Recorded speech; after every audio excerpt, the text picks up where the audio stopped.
Hola, amiga. Girl, I need to ask you something. Have you ever caught yourself thinking, I should be happy?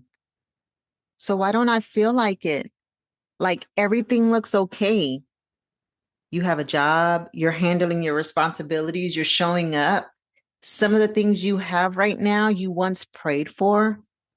So why does it feel off? And then that thought, creeps up on you. Am I being ungrateful? So instead of slowing down to figure it out, you push it down like internally so you could just kind of like forget about it and you keep going. If that's you, stay with me. Grab your cafecito, your lunch, and join me for your midweek reset.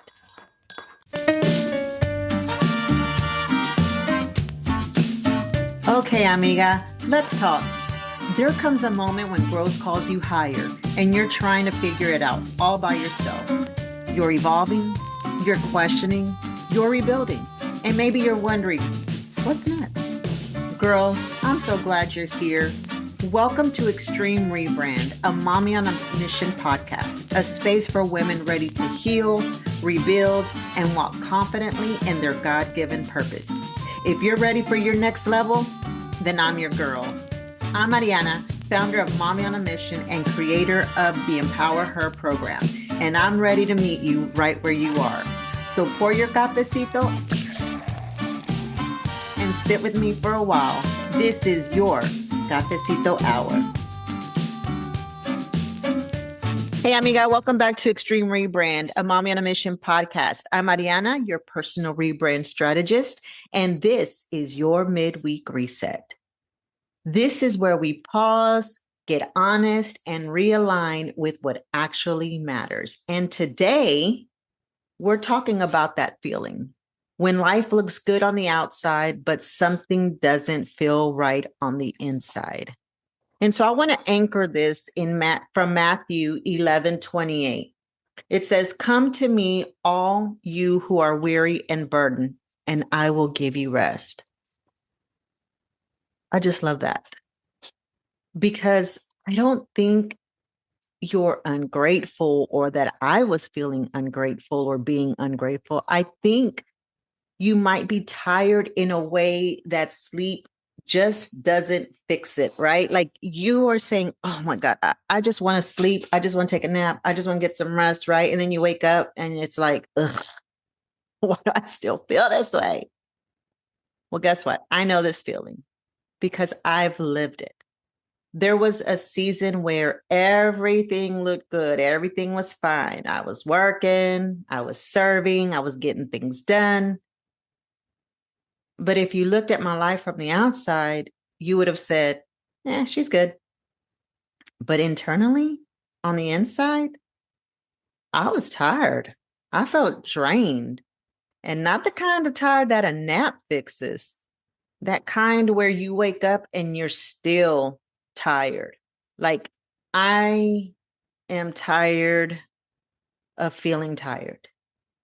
And what makes it confusing or what made it confusing was nothing was actually wrong. Like nothing. There was no big problem to point to. But I remember thinking, why do I feel this way when everything is okay? Like just really, really thinking about that. And maybe for you, it looks like this. You're doing well at work, but you feel disconnected at home. You're handling everything, but mentally, you're checked out. You're showing up for everyone else, but you don't even know what you need anymore. You love God, but you haven't even had a real moment with Him in a while. And you just keep going. It's that vicious cycle that just keeps on going because technically life is fine, right? Well, let me tell you what I had to learn the hard way. You can be doing everything right and still feel disconnected. And what's interesting is we actually see this in the Bible. So if you've been attending Bible study, then you know that we have been sitting with King Saul and David for a little bit, right? We've been in Chronicles. And both of these men were chosen. They were chosen to be king. They both had responsibility and they both experienced pressure. But it's how they responded. Because even though they were going or experiencing these similar situations, they actually responded very differently. Saul, when he felt pressure, when things weren't Saul was feeling pressure. He felt it when things weren't happening fast enough. He took matters into his own hands, right? He went ahead of Samuel. Samuel wasn't moving fast enough. He didn't show up when he thought he needed to show up, and he went ahead of him and did what he had to do. And there's a moment where we couldn't wait on God's timing, right? So he made a decision he wasn't supposed to make. And it's not that he didn't believe in God, but he just didn't like waiting. It was uncomfortable for him. And if we're honest, that's where a lot of us find ourselves, right? We're tired, we're overwhelmed, we don't see things moving. So what do? We want to step in and try to fix it. And control starts to feel easier than trust. We talked a little bit about that on Bible study on Sunday. But now let's take a look at David. David wasn't perfect. By no means was David perfect. But one thing about David is that he stayed going back to God. Even when he was overwhelmed, even when he was in the wilderness, even when life didn't look how he expected it, he did not disconnect from God. He brought everything back to God. He brought his emotions. He brought his frustrations, his questions. He didn't carry it alone. Right. And this is the difference. Saul, I can't even talk today, y'all. Saul stayed in pressure and started making decisions from it. Whereas David felt the pressure, but he stayed connected to God in it. And that's what I want you to see. Because when you feel emotionally drained, you're going to do one of two things. You're either going to start taking control, trying to fix everything, caring more than you should, or you're going to go back to God and let him hold what you were never meant to carry. And this is where I want to slow things down for a bit. Because what I want you to really see yourself here, okay? This kind of exhaustion shows up like you're always on, even when you don't feel like it. You feel guilty when you rest, so you stay busy instead. Like, that is such a common feeling with us women, especially if you're a mom. Like, moms, I used to hear this: moms can't get sick and moms can't be resting, like, because that is looked as if we are lazy. And sometimes it's looked as if it's selfish. So what do? We have to be moving around. We have to, be doing something. I don't care if it's laundry or dishes. We have to look like we're busy, right? And you don't even know what would make you feel better. So you just keep going through the motions. And then eventually you stop feeling connected to your life. And here's the truth. We don't say out loud enough, right? This is the truth that we don't say. Just because life is stable doesn't mean your soul is okay. So if you've been feeling this way, I don't want to just come on here and motivate you. I want to help you reset. So number one, I want you to stop questioning if you're ungrateful. Let's start here, because this is the thought that keeps you stuck. You can be grateful and still be tired. You can thank God for what you have and still feel overwhelmed by it. So instead of judging yourself for how you feel, get curious about it. Ask yourself, why do I feel this way right now? Because that feeling is not something to silence. It's something to try to understand. Okay. Number 2, pay attention to where you feel disconnected. Not where you're doing well, not where everything looks put together, but where you feel absent, where you're there physically, but mentally, emotionally, you're somewhere else. Is it at home? Is it at work? Is it in your time with God? That disconnection is not random. It's pointing you to the area that needs your attention. Number 3, be honest about what you've been carrying. Because if we're going to be real here, a lot of what you're holding right now, you picked up out of pressure, not assignment. You said yes when you were already tired. You took on more because you didn't want to let people down. You kept going because stopping felt like failure. But girl, not everything you're carrying was given to you by God. And that's why it feels heavy. Number 4, give yourself permission to pause. And girl, I know this one is hard because you're used to moving. You're used to handling things. You're used to being the one everyone can count on, right? But a pause doesn't mean you're falling behind.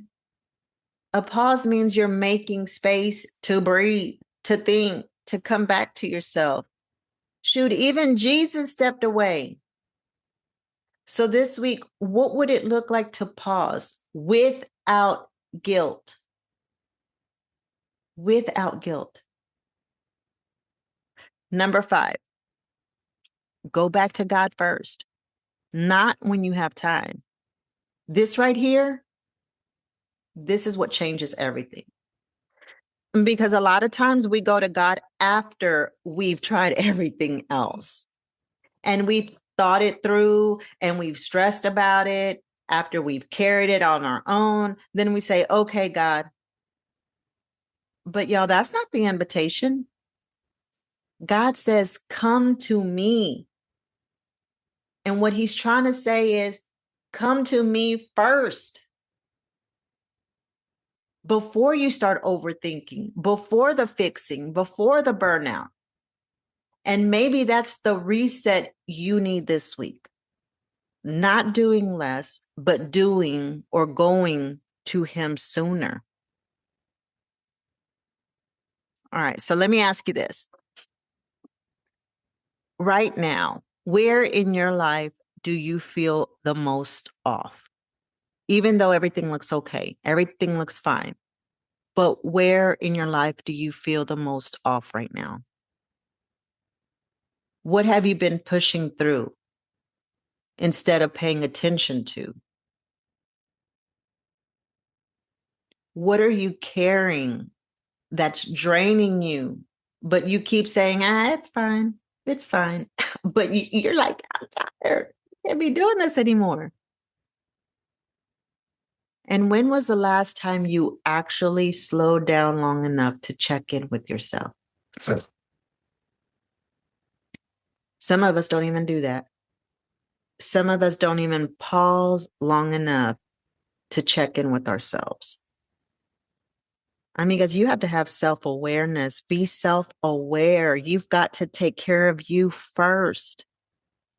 We see examples of that everywhere. And it's becoming more and more out there. Self-care. Take care of yourself. Put the oxygen on you first before you put it on others. I mean, all of it is out there, but yet we still struggle in that area. We still fight in ourselves in that area. So check in with yourself, not your responsibilities, not your schedule, with you. You know what? There was this one person that I know that she used to if you're anything like me too, I have a calendar. I have a calendar at work. I have a calendar on my computer. I have a calendar on my phone. I have a planner. I write things down. I have a calendar all over the place. There's always something. And one thing that I know that someone did, and I have yet to do it and I need to, but you know how you schedule meetings or you schedule when you have events or something that you're going to go to? Why don't you schedule some you time? I don't care if that's going to the movies. I don't care if that's going to eat. I don't care if that's you. If you live by the beach, you're going to the beach, or if you're going to go hiking, go hiking. But I want you to pencil yourself in. And if you are still working a regular 9 to 5 job and you have PTO time, like I know there's some places that have PTO time. And then they also have sick and vacation. I mean, vacation time, PTO sometimes is right there with the sick time, right? Personal time off with the sick time. And then you have your separate vacation time. Listen, use that PTO. Don't use vacation, use PTO. Give yourself a mental health day. Y'all, you know what's so funny is that I advocate about mental health day all the time. And one day my son is in 7th grade, and he says, Mom, can I stay home? I said, for what? He was like, I just don't, I said, what, are you sick? He goes, no. I said, well, are you hurt? I mean, like, what's wrong? Like, why do you want to stay home? And he says, Mom, I just need a mental health day. I laughed, but it's not funny because this is a child who is asking and requesting for a mental health day. Yet here we are, and we struggle to ask for that for ourselves. And so if my child is asking for that, that means somewhere along the way, he understood that he could give himself permission to ask without feeling guilty about it. Now imagine that. You know, the Bible is very clear when he says, come to me as a child, right? You know, like let the little kids come to me. Because children sometimes show us that fearlessness, that ability to be able to ask for things without fear. And so why, as we get older, do we, instead of feeling more confident or feeling like we can, over the years, we start to shrink down and we start to put ourselves last? And to answer your question, yes, my son did stay home and have his mental health day. He did, but I told him not to make it a habit. But you know what? I get it. I get it. And I hope you get it too. I hope you get it for yourself, because it can be tiring when you're always trying to carry the load, when you're always trying to be the one in control, when you're always the one trying to be on the go and not pause. So if you're listening to this and thinking, okay, this is me, that's everything she's talking about, that's all me. I don't know how she knew that this was supposed to be for me today, but if it's you, I want you to take the next step. I want you to go take the personal rebrand quiz, because sometimes you don't need more motivation. What you need is clarity on where you are and what needs to change. And I mean, you're not ungrateful. You're not doing life wrong. You've just been moving for so long. You haven't stopped to see where you are. And maybe this feeling, it's not something to ignore. It's something to listen to. So remember, amiga, you're becoming the woman God already sees. I'll meet you right here next Wednesday for your midweek reset. Hey, if this midweek reset spoke to you, share it with another amiga who needs a reminder. And if you're ready to take the next step in your personal rebrand, explore the Empower Her options and take the personal rebrand quiz. You'll find everything linked in the show notes. This isn't about fixing you, it's about aligning you. Amiga, you're not behind, you're not late. You're becoming the woman God already sees. I'll meet you right here next Wednesday for your midweek reset.